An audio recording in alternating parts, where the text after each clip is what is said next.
Welcome to Eerie Shadows, the chilling haven where nightmares become reality. Step into the realm where darkness prevails and terror lurks at every corner. Brace yourself for a bone-chilling journey through the realms of the unknown as we unearth spine-tingling tales and chilling tapes that will send shivers down your spine. But before we delve into this terrifying realm, make sure you subscribe to our channel and turn on notifications so you don't miss any single bone-chilling episode of horror, suspense, and the unknown. But remember, once you enter the world of Eerie Shadows, there's no coming back. So, let's get started.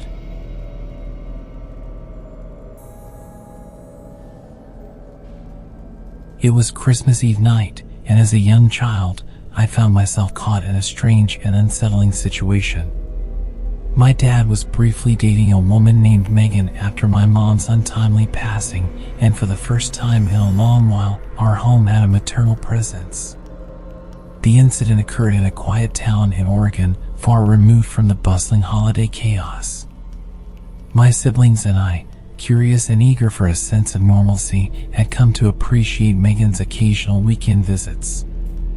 Little did we know that this Christmas would be forever etched in my memory for reasons beyond the festive spirit. After a family movie night featuring Elf and the Polar Express, my dad and Megan retired for the night, leaving my brother and me to enjoy the Polar Express a little longer. As the movie concluded, Megan descended to remind us it was time to sleep. At that age, I was already skeptical of Santa Claus and suspected that my dad was the true gift bringer. Unable to resist the excitement, I sneaked out of my room around midnight to check if the presents had magically appeared under the tree. To my surprise, Megan was already in the living room, not placing gifts but rather shaking them, attempting to discern their contents. Suspicion gripped me as I observed her behavior. She picked up a gift intended for my sister, examined it, and put it back in the bag. This strange display left me puzzled, and my confusion deepened when Megan ventured into my dad's wallet, extracting a few bills and secreting them in her pajama pants pocket. The ordeal took a darker turn when she opened a medicine cabinet, pulling out one of my dad's prescription bottles. Analyzing its contents, she caught sight of me and froze. Panic set in, and I quickly retreated to my room, hoping my presence had gone unnoticed. Minutes later, the door creaked open, and Megan stood ominously over my bed. In a whisper that oozed anger, she claimed innocence, insisting she merely wanted to ensure my dad was taking his medication. Unable to comprehend this situation, I replied hesitantly, and she left, muttering a forced Merry Christmas. The next day, the mystery of missing money unfolded, leaving my dad furious and suspicious. When I finally confessed what I had witnessed, my dad, initially skeptical, started to believe my account, especially when I mentioned Megan's intrusion into his medication. Despite the confrontation, my dad surprisingly chose not to ask Megan to leave. That night, with my bedroom door locked against my dad's advice, I heard the unmistakable jiggling of the doorknob, confirming Megan's intrusion attempt. The following day, I informed my dad, who confirmed it wasn't him. After pleading with my dad, he decided to end his association with Megan. Grateful for his understanding, I can only wonder what nefarious act she intended with his medication had she not been caught. The incident left an indelible mark on that Christmas, a chilling reminder that danger sometimes lurks even in the most festive of moments.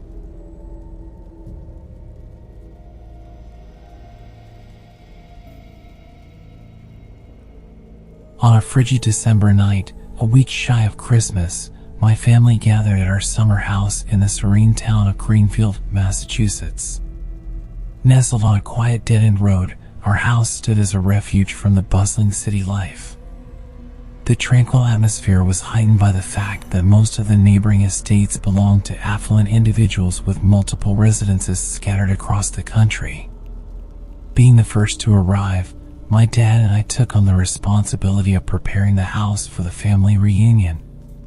With my mother and sister still tied up with work until the weekend and school on winter break for me, we decided to make an early escape to the cozy haven of our Greenfield abode.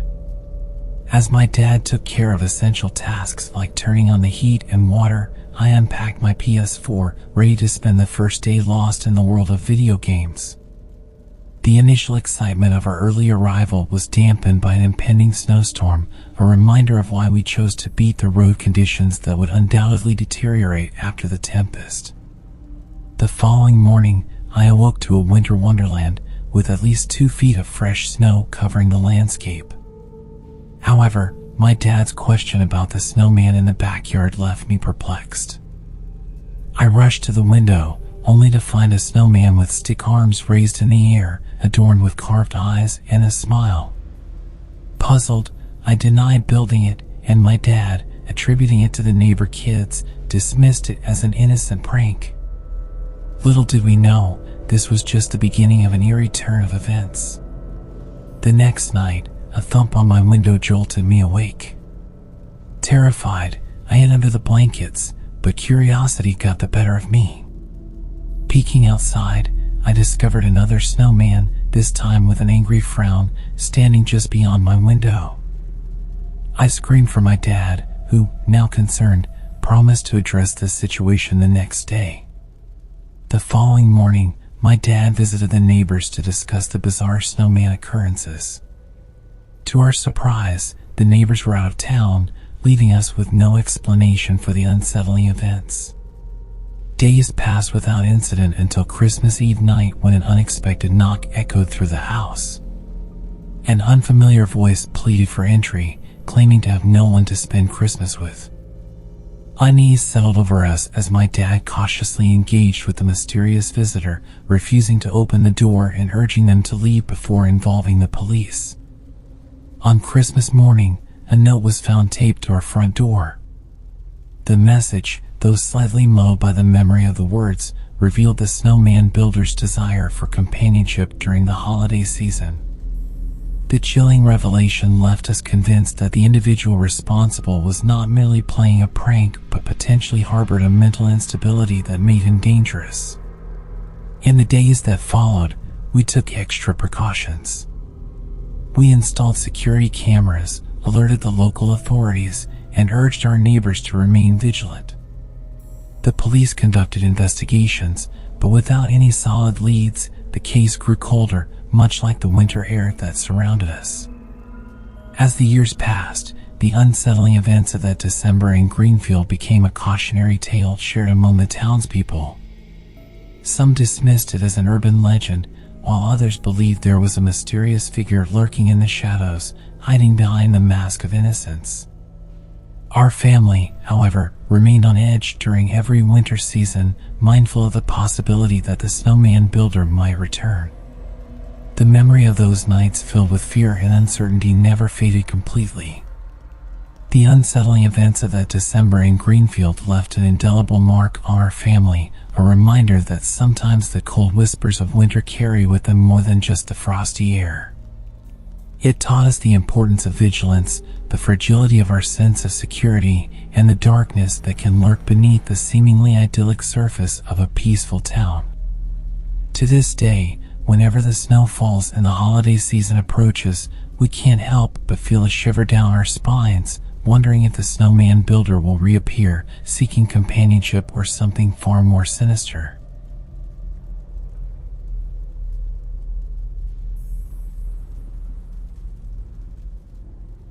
It was 2015, and my family had recently moved to San Diego, California. My dad, a Navy veteran returning from Afghanistan, fulfilled his lifelong dream of owning a sailboat. The 38T Endeavor named Saragon became our new home, moored at Fiddler Cove, a small marina in San Diego. As an 11-year-old, the transition was challenging for me, especially with our growing family of 7, soon to be 8.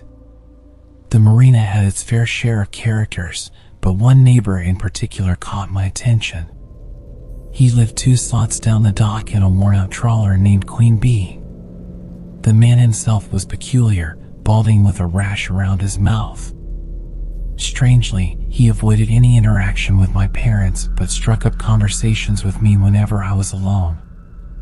Things remained relatively uneventful for several months until an incident at the Marina's public showers. I encountered the man there, casually engaging in our usual small talk. However, he suddenly made a disturbing confession. He revealed that when no one else was around, he would dance naked in front of the mirror. He even mentioned that if I wanted to do the same, it would be acceptable because we're all boys here. His words made me uncomfortable, but I dismissed them, thinking I was too young to understand what was normal. I eventually mustered the courage to share my discomfort with my parents. Their advice was to avoid looking and, when possible, use the showers at the RV park, which was over a mile away. I followed their guidance, but sometimes, when convenience prevailed, I used the Marina showers where the man lurked. It seemed like he either coincidentally timed his showers with mine or intentionally waited for me, always there when I arrived. Then came the nightmarish incident that still haunts me to this day. It unfolded on Christmas Eve, a day that should have been filled with joy and excitement. As I entered the empty bathroom, my mind half expected the man to be there, given our routine encounters. Oblivious to the danger, I undressed and left my belongings in a stall, intending to retrieve my toiletries from the locker. As I made my way back, the man emerged from a stall behind me, completely nude. It felt like a scene from a horror movie, and I immediately knew something was terribly wrong. Panic set in as he closed in on me, placing his hands on my shoulders and attempting to remove my shirt. I was crying, frozen in fear, but my fight or flight response kicked in, and I managed to escape his grasp. Running as fast as my legs could carry me, I left him behind. I found solace among the staged rocks near the beach, where I sobbed for what felt like hours. Eventually, I mustered the courage to return to the bathroom, only to find it empty, my hygiene items neatly arranged on the sinks. I dressed myself, trying to act normal, as if nothing had happened. It never occurred to me to tell anyone, fearing I would get in trouble. Weeks turned into months, and I rarely encountered the man again, perhaps because I refused to go anywhere alone. Eventually, he vanished, abandoning his boat, which was later towed away. Overheard conversations among our neighbors hinted at rumors about his sexual orientation and allegations of pedophilia. It was during one of these late-night family discussions that I finally revealed everything that had transpired. Shocked and angry, my dad vowed he would have taken matters into his own hands if he had known. Now, at 19 years old, I have joined the army and remain vigilant, aware that predators can lurk in unexpected places. I share my story as a reminder to others that it's crucial to speak up and seek help if confronted with such situations. I consider myself fortunate to have escaped unharmed, knowing that many others aren't as lucky. To that man, wherever he may be, I hope he faces the consequences of his actions, and I find solace in knowing that my voice can help raise awareness about the dangers of silence.